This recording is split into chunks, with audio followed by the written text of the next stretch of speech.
さあ、古代中世の中東編始まりました。これは文明で、押さえるところですね。エジプト文明とメソポタミア文明、そしてその間にあるパレスチナ、今も問題となっているパレスチナ、そこら辺を含むエリアなんですよね。いや、すごいですよ。ねえ、1本目の動画で言いましたけれども、ねえ、その人類の起源、アウストラロピテクス、アフリカの南の猿から始まり、そこからホラー穴に住んで、その後、友達を埋葬するようになって、少し文化が生まれて、そして、ホラー穴の中に絵を描くようになって、それが新人と言われて、現世人類になりまして、その現世人類というのが、ね、気候変動によって、中緯度帯で川の周りに密集して農業をやるようになった。川の周りで密集したらそこに都市ができた。それが文明になった。それが四大文明、四大エリアになりました。それが主にはヨーロッパ、中東、インド、中国。それは今においても重要なエリアですという中でヨーロッパの授業をしました上で、大航海に行く前に中東は一体どういう進化を遂げていったのか。ここがポイントでございます。さあ、中東のキャッチコピー、それはズバリヨーロッパの永遠のライバルでございます。それは土地的にも政治的にもなんと宗教的にも完全にずっとライバルだったんですね。しかし負けないぞという虎視眈々という目がねあります。ヨーロッパずっと世界史をリードしているようにもありますけれども、中東ってもなかなか強いですよね。まずエジプト文明、これがありました。エジプトは古代の花ですよね。クフ王、ピラミッド、それが一体なぜこんな風にできたのか、そんな風なことが言われております。エジプト文明がありながらパレスチナ、そこでは、モーセの10回ダビデ王といったですね、ユダヤ教が生まれました。そしてメソポタミア文明、これはですね世界最古の文字と言われているくさび型文字ね、削ってね、こう三角形を削ってこうやって文字にしていく、石板に刻んでいくんですね。メソポタミアの石板に刻んでいくんですよ。それが有名なのがハンムラビ王のハンムラビ法典。ハンムラビ法典といえばですね、目には目を、歯には歯をですね。目をやられたら目をやりなさい、歯をやられたら歯をやりなさいって残虐って皆さん思いますよね。目をやられても許しなさいというキリストってことですけども、その目をやられて目をやり返しなさいってどういうことですか。これね、残虐じゃないらしいんですよ。実はこれ実はですね、何かやられたら倍返しするのはやめなさい、同じぐらいで止めときなさいっていうですね、等倍返し法なんですよ。何かやられたら倍やりたくなるでしょ。半沢直樹防止法なんですよ。やられたらやり返す、倍返しだーって言ったらハムラビが出てきて、やめろー言うてですね、やられたらやられた分だけやり返せ、等倍返しだーって、ね、ハムラビ法じゃないですかって、ね、これを読みなさいってってね、ハンムラビ法典ですか、ハンムラビ法典って本じゃないんですねって、2メートルぐらいある石碑なんですかって。そうなんです。石碑にめちゃくちゃ刻み込むんですよ、くさび型文字。ハンムラビ法典持ってきましたってことでこんなになっちゃって、すごいでかいんですから、もう本当に。それがメソポタミア文明なんですよね。そういった西エジプト文明、パレスチナとかメソポタミア文明とかね、そういった中でね、ある国が出てきます。今書いてあるのがアケメネス朝ペルシアなんですけど、このペルシアの前にアッシリアっていう国があったそうです。このアッシリアっていう国はですね、早々に滅びてしまったんですけど、どういう滅び方をしたかというと、めちゃくちゃ残虐だったそうです。植民地に対してめちゃ征服した国に対してめちゃくちゃ残虐の限りを尽くすっていう国だったんですけど、恨みを買いまくってですね、滅びるという、そういうアッシリアだったそうです。そしてその次に出てきたのがアケメネス朝ペルシア。ここのダレイオス一世というのがですね、非常に優秀だったと言われております。このダレイオス一世はアッシリアのようなことはしなかったんですね。征服した土地をですね、なんと征服した土地の人間に治めさせたんです。間接統治ですよ。直接俺たちが統治するからなとやると、くっそ、なんでこいつらに支配されなきゃいけないんだ、いつか返してやるからな、仕返しだ、あります。ですが、征服しました、支配しました、おいおい君おいでと、君仕切っちゃってと、私たちバックアップするからとね。でもし我々に意に沿わないこと言ったらすげ替えるからね。ちゃんと私たちの言うことさえ聞いてれば君はずっとこの国のリーダーでいいよ。間接統治ってやつです。なんとこのアケメネス朝ペルシアの時代、ヨーロッパでいうとギリシャアテネとかの時代ですよ。ギリシャで都市国家ができてた時代に面の巨大な国を作り、さらには間接統治までしてたっていうんです、このダレイオス一世。すごくないですか？残虐な処刑であるとか拷問っていうのは人類は後々だんだんとなくなっていくんです。それは何でかというと、とてつもなく恨みを買うからなわけですよね。それを当時の権力者は分かっていたんです。メソポタミア文明のこのハンムラビですらもですね、倍返しすると倍々返しで来るという恨みや復讐のですね、恐ろしさというのを知っていたわけですね。それを高度に政治に生かしたのがこのダレイオス一世。さらにはですね、各土地に知事を置くというですね、サトラップと名付けられた知事を置いてですね、さらにその知事をですね、監査するというですね、王の目、王の耳という監視役までつけてですね、地方をですね、統治するっていうやり方までして、とてつもないです。この中東のメソポタミア、エジプト、パレスチナ、この辺りの地域のですね、この辺りですね、文化の政治のレベルの高さっていうのはすごいものがあります。ですが、この王の目、王の耳を持って監視していたとしてもですね、この知事サトラップの反乱などがですね、あり、結果的にアケメネス朝ペルシアっていうのは滅びていくと。ただこの重要なのはですね、この中東というのはどこが覇権を握って移動していったのかというのを把握できるかどうかなんですよ。ヨーロッパにおいてはギリシャ、ローマ帝国、フランク王国、つまりフランスとゲルマンのドイツ。で、そこから分かれて神聖ローマとフランスとイタリアになりまして、イギリスも生まれまして、イギリス、ドイツ、フランス、そのあたりからスペインも生まれまして、そこら辺でヨーロッパの今の形でできてきたねっていうのはイメージつきます。中東の覇権、どこがどうなったの？わかんないと思います。これ実はペルシャって言われてるんですけど、これイランなんですよ。ペルシャ、イランっていうのはですね、この中東においても非常に独自の動きをしています。サウジアラビアや UAE といったですね、エジプトとね、いろいろありますけれども、そのサウジとかはですね、アラビア語でアラブ人なんですよ。違うんですよ。このイランはですね、ペルシア語なんですよ。このアラビア語とペルシア語の違いもあり、で、後に出てくるイスラム教でも多数派であるスンナ派っていうのはサウジアラビアだとか UAE なんですけども、少数派であるところのシーア派をイランはやってるんです。シーア派でペルシャなんだ。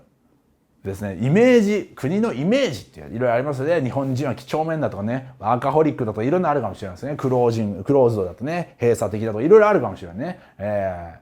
おもてなしとかいろいろあるかもしれない。イランのイメージっていうね、プライドが高いというイメージらしいんですよね。それはどこに由来していると言われているかというと、この古代においてイランっていうのは大帝国を持っていたと。ね、ダレイオス一世のペルシアだぞと。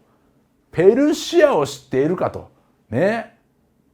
ギリシャまで攻めに行ったペルシアだぞというお話でございます。はい。なので序盤はですね、古代の序盤はですね、イランがかなり強いです。はい。それがですね、一回ですね、全部ぶち抜かれるのがアレクサンドロスですね。はい、ヨーロッパ編でですね、ペルシアをぶち抜いてインドまで行ったって言ってね、ぶち抜かれたのがペルシアでございます。アレクサンドロス恐ろしいですね。一瞬だけぶち抜いてインドまで行ってヘトヘトになって帰り道病死して帰るってね。で、俺より強いやつにあとは任せたって言って大揉めしてマケドニア崩壊するっていうね。そのアレクサンドロスがいなくなった後、パルティアというですね、これも遊牧系のイラン人の国ができました。このパルティアはですね、共和制ローマとかと争ってたんですね。カエサルの時代です。そしてその次に出てきたのがササン朝ペルシア。アケメネス朝とササン朝、もうペルシアでいいんじゃないっていうかもしれないですけど、もう重要みたいな、なんとか朝なんとかっていうね。朝っていうのはその朝廷ですから王朝っていうことですよね。ササン王朝の、だからササン家が作ってる王朝ですよね。アケメネス家の王朝ですね。はい、ササン王朝のペルシアができます。このササン朝ペルシアとローマ帝国との戦いっていうのがもうライバルなんですよ。ペルシアとローマ、だからイランはですね、ローマ帝国と戦ってたんだぞっていうね、そういうプライドがあるわけですよ。ね、ローマ帝国、隣からの大変なもうね、ハドリアヌスが城壁を築きとかやってましたよね。でもとにかくでかくなってですね、もういろんなところから攻撃するのやめてという状態になってボロボロになっていくわけですけど、そのいろんなところの一つがこのササン朝ペルシアなんですよね。ペルシアもガンガン来るわけですからね。このササン朝ペルシアとローマ帝国の争いが生んだものがあると言われてるんですよ。それは何か。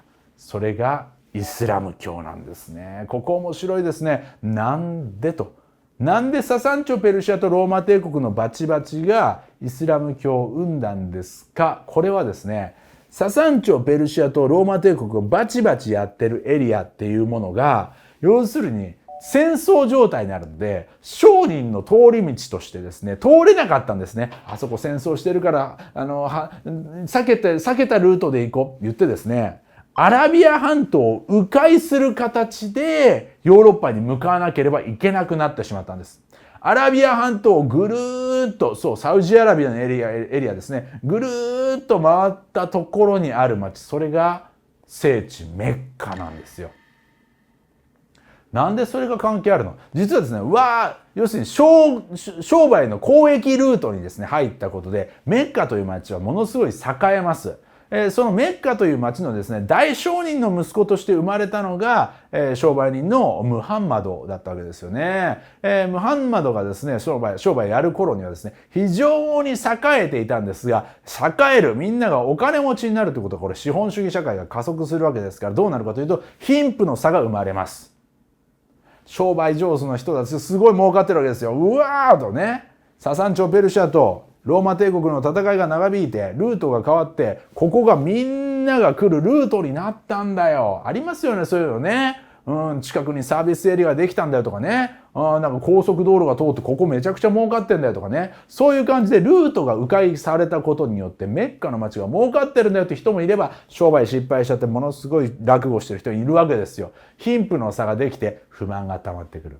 ね、現代の資本主義社会なんかもそうじゃないですか。ものすごい成功してる、すごいビルのすぐ裏路地あるね、スラム街になってる、そんな国もありますよね。資本主義ってのは残酷です。商売ってのは残酷ですよ。勝者と敗者を規定していく、その敗者たちの恨みがわーっと溜まってる中、大商人の子であるですね、商売人、このムハンマド40歳頃にパーンと啓示を受けたっていうんですね。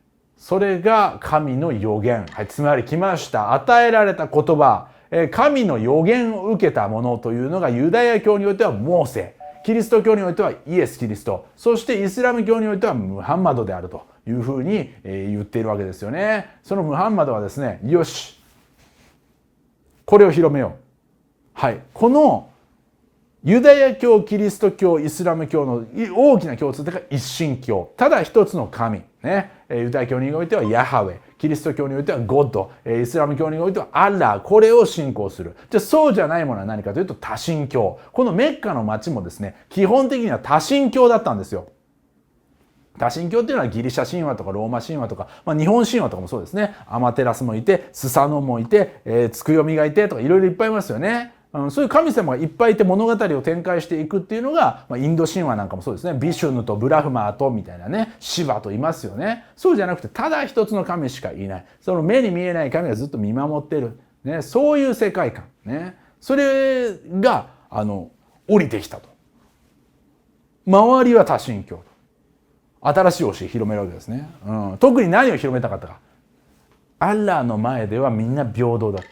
絶対唯一の神がただ一つだけある。それ以外の全員が平等なんだ。だからおかしいじゃないかと。金持ちだけが、我々ではそのムハンマドは裕福ですけど、貧乏な人は貧乏。それはやめようよと。みんな平等なんだよっていうことを教えてですね、それを伝えて、どんどん信者を増やしていくんですね。するとですね、なんか怪しげな教えを広めてますよ、ムハンマドがって言ってですね、町の人に迫害されるんですね。そしてメッカを追い出されてメディナっていう町まで逃れるわけです。でメディアの、町に逃れてですね、自分の、教えをまた広めるんですね。はい。そしてですね、メディナの町で力を蓄えてものすごい数の信者を携えてですね、もう一度メッカを奪いに行くんですよ。うわー言うてですね。で襲ってメッカを制圧する。そこからですね、どんどん信者を増やして、最終的にアラビア半島を制圧して、一大宗教になっていく。それがイスラム教なんですよ。さあ、このですね、イランを中心に始まった中東の歴史だったんですけれども、このイスラム教、それの聖地としてアラビア半島のメッカの町が、一躍ですね、重要なスポットになったことで、このアラビア世界、アラビア人とかアラビアンナイトっていう漢字がですね、この中東の主役に躍り出てます。キーとなる考え方はイスラム教でございますね。ただこのムハンマドね、ものすごいキリストの 2.0 がキリストの次の預言者であると公言しているにもかかわらず、キリストと全く違いますよね。キリストっていうのはその異端であるということで十字架に貼り付けにされて、という状態でした。ですがムハンマドは実在し戦い勝つんですよ。宗教的指導者であって悲劇の死を遂げたわけではなくて、宗教的指導者でありながら政治的軍事的指導者でもあり、なんと勝利して死ぬんですよね。すごいことです。それは全く違うストーリーなんですよ。はい。そしてそのムハンマドの後継者というものが、選ばれることになっていきます。その後継者のことをカリフというですね、その宗教的指導者のポストの名前としてカリフというのができます。はい。これがですね、ムハンマドの次は誰がいいだろうと言って信者の中で選挙をして決めるっていう状態だったんです。それを正当に選挙して決める正当カリフの時代というのが4代まで続きます。ですが4代目のアリーというカリフが何者かに暗殺されるんですよ。ここから事件が動き、暗殺された後ですね、ウマイヤ家というですね有力者のですねリーダーがですね、これからのカリフは我々ウマイヤ家で独占しますっていう話が始まるんです。すごいですね。で、ウマイヤ家で行きましょうという形で行ったのがスンナ派なんですよ。で、いやそれはおかしいでしょうと。アリーの流れを組む人じゃない、おかしいでしょうと。正統カリフの子孫でいいでしょうというのがシーア派。子孫にスンナ、子孫にシーアで覚えていただきたい。私何度も言ってますけども、子孫にスンナとウマイヤ家でやるからって言ってですね、ウマイヤ家のウマイヤ王朝っていうのを作るんですね。急展開。ウマイヤ王朝がドーンと大きくなるんですね。シーア派ね、暗殺されたアリのね、その血筋で行くんだっていうのは少数派になってしまったんですよね。でもその少数派がイランなんですよ。後のね。そんな中でスンナ派のこのウマイヤ王朝っていうのはですね、もう世襲で行くということを言うわけなんですけれども、広がりすぎたんですね。もうイスラム教はパワーがありすぎて、もうとんでもない広がり方するわけですよ。みんな平等ですよね。もちろんそのね、イスラム教の中には過激派とか原理主義のイメージ、テロリストとかいろいろイメージがある人いるかもしれませんけれども、基本的にですね、イスラム教でもいろんな方がいるわけですよね。イスラム教っていうものの中でイスラム教の教えを厳密に守らないとダメなんだ、ね、それ以外は攻撃しようと、これが原理主義とか過激派とか言われるもんで、そうじゃない広まりやすさっていうのももちろんあったわけですよ。あ、そうなんだと。キリスト教よりも中東で広がるっていう土壌があったんですね。ちなみにイスラムはですね、お酒を飲めない、お酒を飲んではいけないとか、豚肉を食べてはいけないとか、あとラマダンっていって断食をみんなでする時期があるとか、1日5回ですね、聖地に向かって礼拝しようとか、こうやってね、お祈りするね、祈祷する場所とかがね、空港にあったりしてね、プレイングルームなんて、あれもイスラムの教えなわけですよね。ですがそれをやっていれば基本的には全員救われるよという状態なんですよね。やることが非常に明快で、全員平等でみんな救われるということで、どんどん広がっていったわけですよね。そんな中、ウマイヤ朝はですね、ある大きなミスをするんです。ウマイヤ朝はですね、どんどんエリアが広がって、エジプトの方であるとか、そういったところまでエリアが広がっていくんですけれども、ね、広くなると、大きくなるとどうなるのか。コントロール効かなくなってくるんですよ。言うこと聞かなくなってくるんですよね。その中でね、税金どう取ろうか、こうなるわけです。アラブ人からは取らないよと。アラビアンが重要ですからね。エジプトとか他の民族から取ろうって言ってですね、土地の税金および人の税金をですね、アラブ人以外から取ってアラブ人は税優遇っていう政策をした結果ですね、矛盾してるじゃないかってなるわけですね。エジプトのイスラム教徒から。人はアッラーの前で平等なんだよねと。ね。神の前で平等なんだよ。なんでこんなに税金に差あるんだ。不満が溜まって大騒ぎになった。そんな中で不満が溜まってる人たちを集めて革命を起こしたのがアッバース朝。アッバース家がウマイヤ家を追い出して、我々がスンナ派の盟主であると。すごいですね。激しいですよね。そしてこのアッバース朝革命というのが起きて、このアッバース朝が都に作ったのがバグダード。バグダッドとも言われるこの円形の都、円形の平安の都なんて言われるんですね。いわゆるその中東版平安京ですよね。平安の都、円形のメトロポリスであると、わー作ってですね。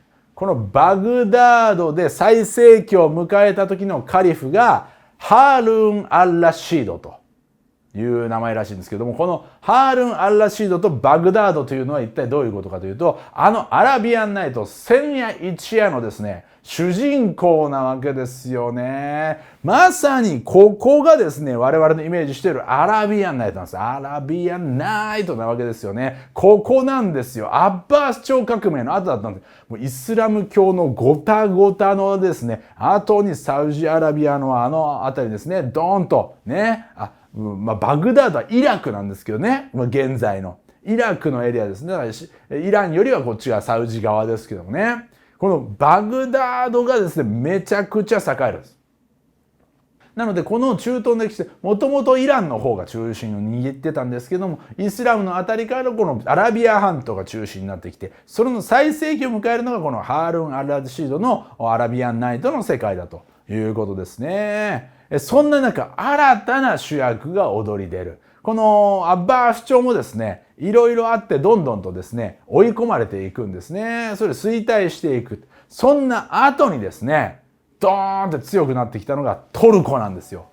トルコって今ね、ちょっとヨーロッパと中東の間あたりにあってね、なんかすごいその大きい影響力があるというね、認識がないかもしれませんけども、このトルコがですね、ものすごい影響力を後半、この中世の後半でですね、巻き起こしていく。それがセルジューク朝なんですね。アッバース朝がですね、いろいろと追い込まれていって、カリフとかがですね、もう形骸化してお飾りにさせられちゃったところをですね、セルジューク朝のですね、リーダーがですね、助けて、で、それでですね、カリフの次のですね、ポストでスルタンっていうのを預けられるんですね。はい、カリフっていうのは宗教的指導者ですね。スルタンって何かというと、カリフを守る、その、支配者っていう名前なんですよ。なるほど。その、天皇がいて、その、征夷大将軍がいてみたいな。ローマ教皇がいて、皇帝がいてみたいな。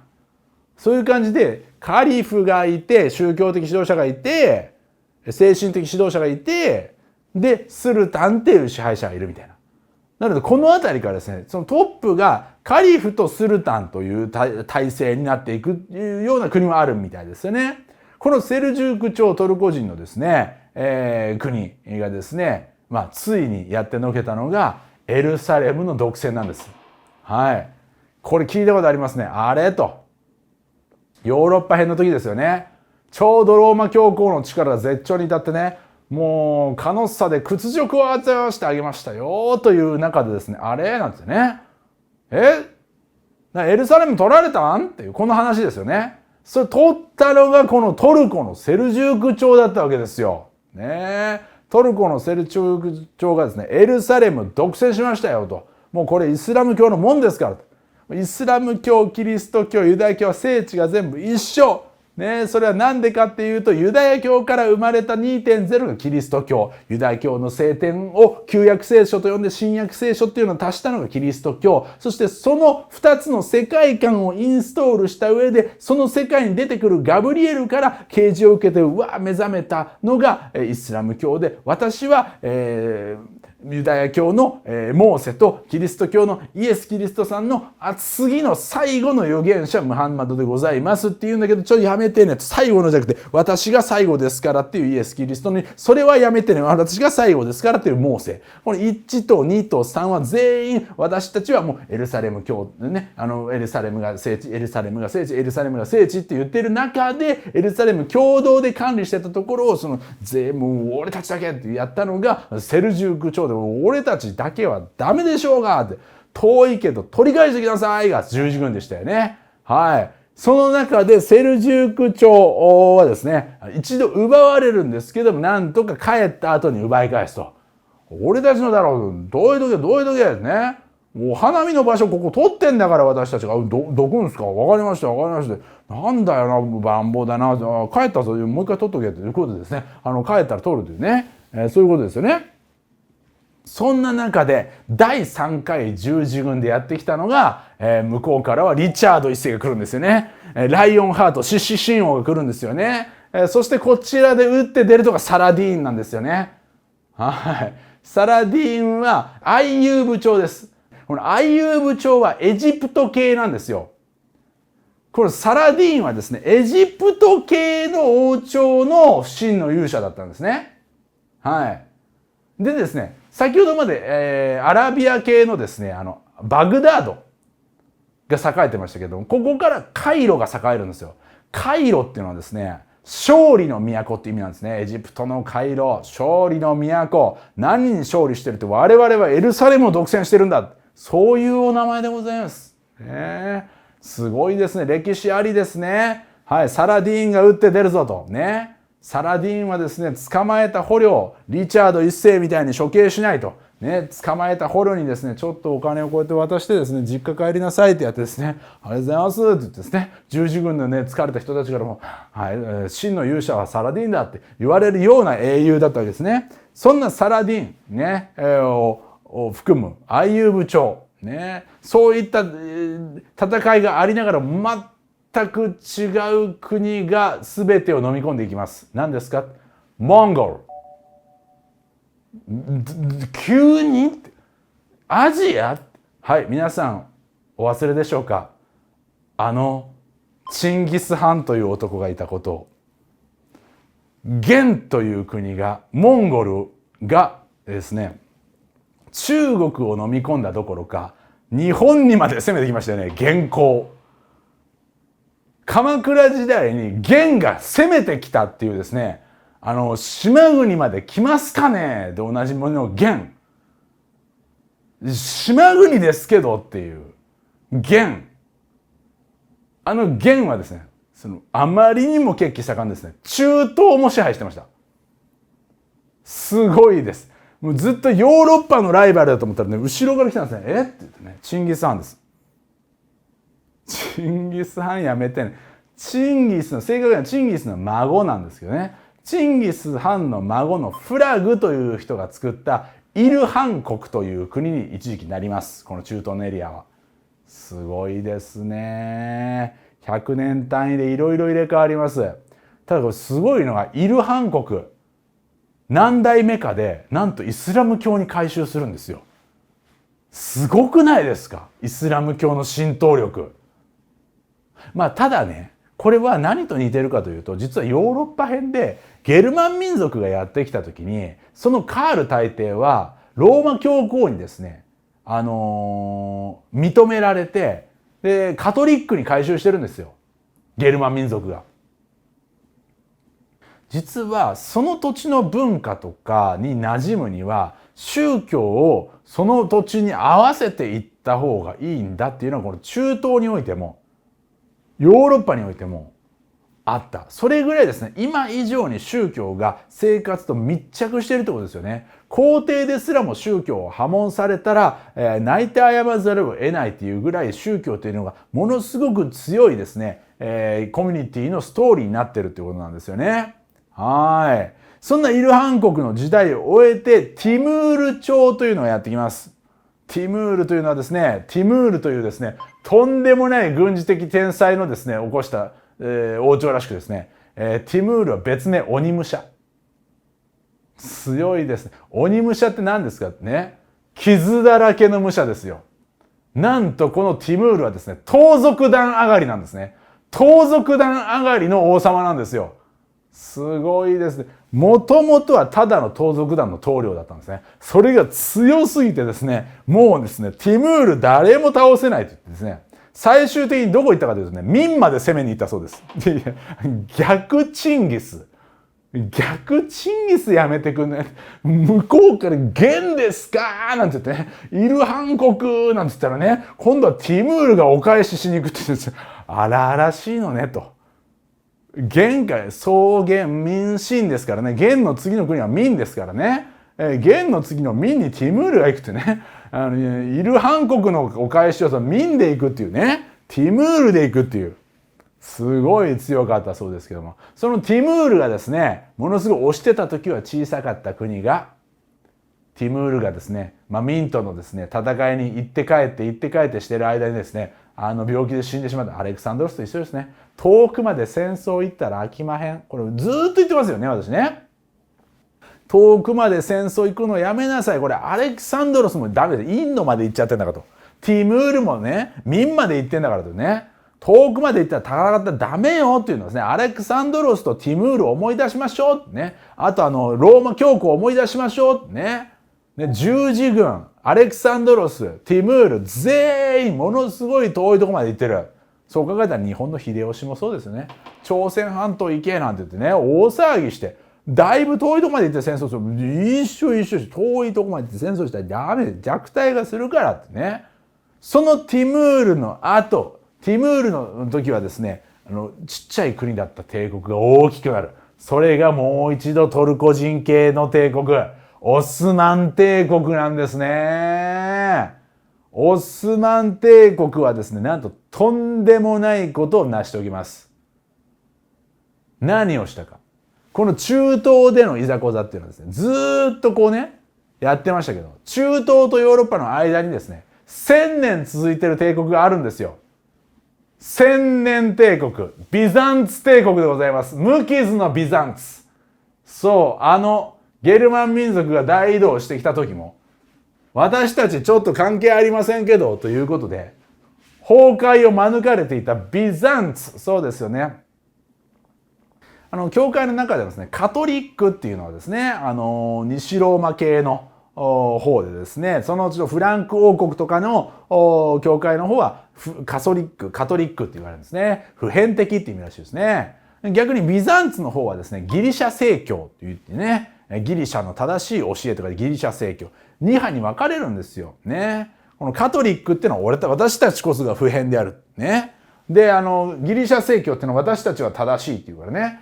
なんとか本舗となんとか本家みたいなね、ありますよね。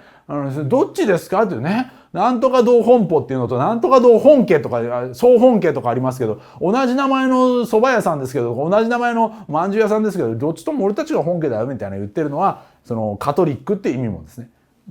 ギリシャ正教ってもそうなんです。ギリシャ正教では後にロシア正教みたいになってるんですけど、ここでバチバチしてる時代もあったんですよ。それですね、カトリックっていうのはゲルマンが来たでしょ。ゲルマンが来た時にですね、そのカトリック教キリスト教を布教してなんとか彼らにも教えたいという時にですね、言葉通じるか分かんない人にキリスト教を布教するのに便利なのがビジュアルなんですよ。絵なんですよ。ね。キリストの絵とかマリアの絵とかっていうのは、ああすごいなんかすごいストーリー分かるってなりやすいでしょ。でもこれキリスト教本当は禁じてるの。偶像崇拝って言って基本的に神はね、ビジュアルね、その何かを拝むんじゃなくて見えない唯一の神を拝むんだから、銅像とか偶像を崇拝したらそっちに思い入れいっちゃうからダメやめてねって。絵とか偶像禁止、絵銅像禁止って言ってるんですけど、カトリックはですね、ゲルマン民族大以降ですね、外国の人に教えるんだったら絵が一番ですからって言ってですね、使っちゃうんですよ。偶像。で、それをですね、ビザンツあたりのですね、皇帝とかむちゃくちゃ言うんですよ。教皇とかに。うちは製造使いませんけど、ビジュアル使いませんけどっていうことでですね、あえて言うなとか言ってですね、喧嘩になるっていう。はい。そんな中、イスラム教っていうのは、堅くなにビジュアル使わないんですよ。3.0 ですから、元は同じなんですよ。一神教でビジュアル使わないで、偶像崇拝禁止ね。偶像崇拝禁止の 2.0 キリスト教でございますって、偶像崇拝 3.0 はいイスラム教でございますってやってるんですけど、2のですね、キリスト教に関してはですね、もうその民族大移動来てるからビジュアル使いますってやって、で、ギリシャ正教がね、それダメですよって、ダメですよ、あえて言わないで、マウント取らないでとかって大騒ぎです。でもビザンツ帝国のギリシャ正教会も、後にですね、結局使っていくんですよ。だからキリスト教の聖像とかね、そういう聖なる銅像みたいなね、そういうのはビザンツのですね、主な美術とかにたくさん残ってる。だけどムハンマドの絵ってのはないんですよ。ここくっきり分かれてる。ねえ、そんなビザンツでございます。そのビザンツのね、都といえばコンスタンティノープル。コンスタンチノープルっていうのはですね、鉄壁の要塞なんですね。はい。入り江があるんですよ。で、ここに船を入らせてですね、私の顔がコンスタンティノープルだと思ってください。岩があってですね。はい。これ入り江の海です、ここが。で、私コンスタンティノープルです。こういう状態になってるんですよ。でもこの手のここから入りたいんですけど、ここにですね、ガチガチに鎖を結んでるんですよ。ガッチガチに。だから船入れないんですよ。ね。そうやって守ってたんです、コンスタンティノープル。ところがですね、ある男が現れるんです、オスマン帝国に。それがメフメト2世。このメフメト2世はですね、なんと、このコンスタンチノープルを陥落させます。若干21歳で。そして彼は言ったんです。コンスタンティノープルの陥落は子供の頃からの夢でした。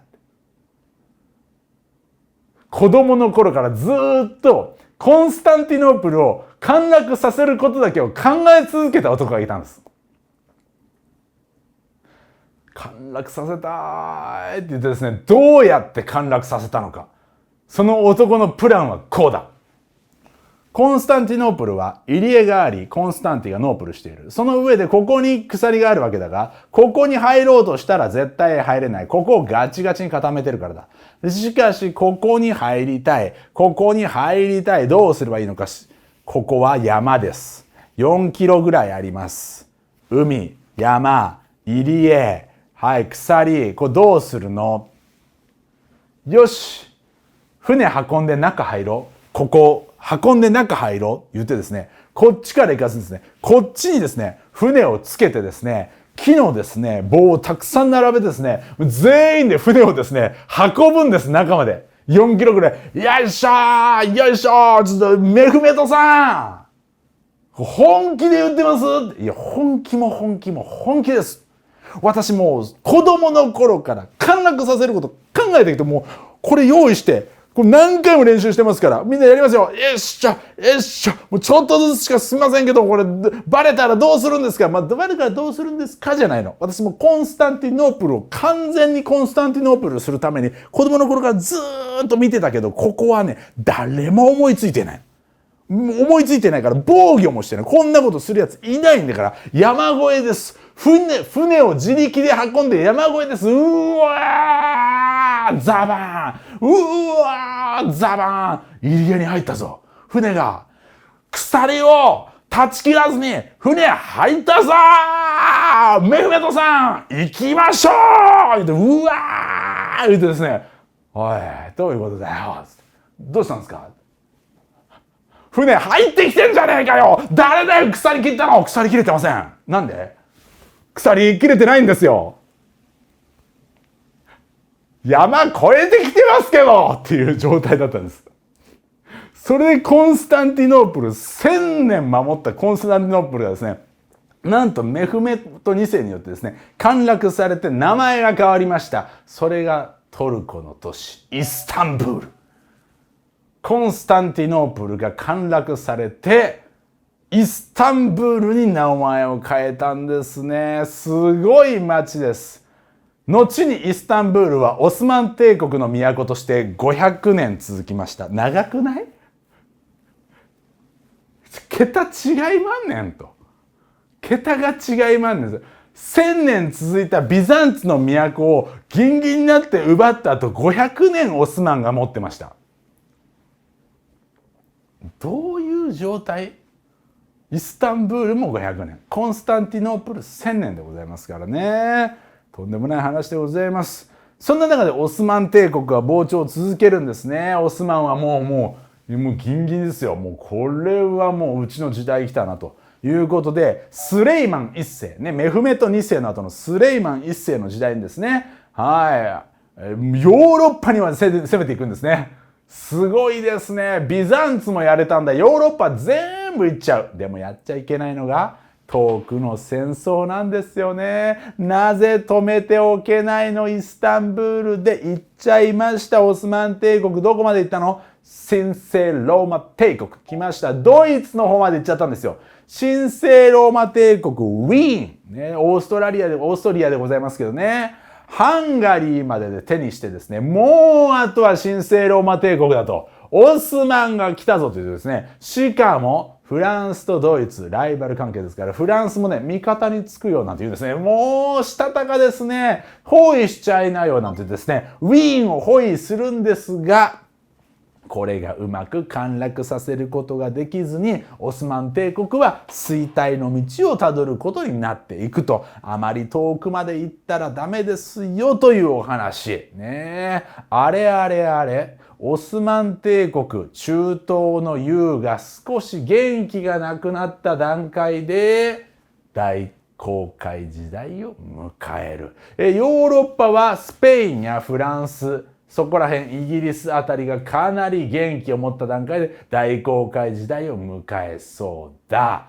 はい、皆さん、だいぶと古代中世バババーっとやってきましたけども、古代文明からいろんな政治の仕組みを試し、その上でワントップのすごいリーダーが現れて、どんどん国を大きくしたり潰したりしながら、そこに一神教という大きな宗教がインストールされた。それがヨーロッパではキリスト教、それが中東ではイスラム教だった。そしてそのライバル関係というのはバチバチしながらもお互いに主導権争いを取りながらここまで来た。しかしそれはまだ陸続きの話。ここから先は航海技術が上がり、世界中にどこへでも行けるようになった大航海時代が始まる。それがどこにとっての喜劇でどこにとっての悲劇というのはこの後の話。しかしまだ触れてないエリアがある。次はインドと中国だ。インドと中国では一体どんな宗教やどんな皇帝が現れているのか、要注目でございます。Wake up, please.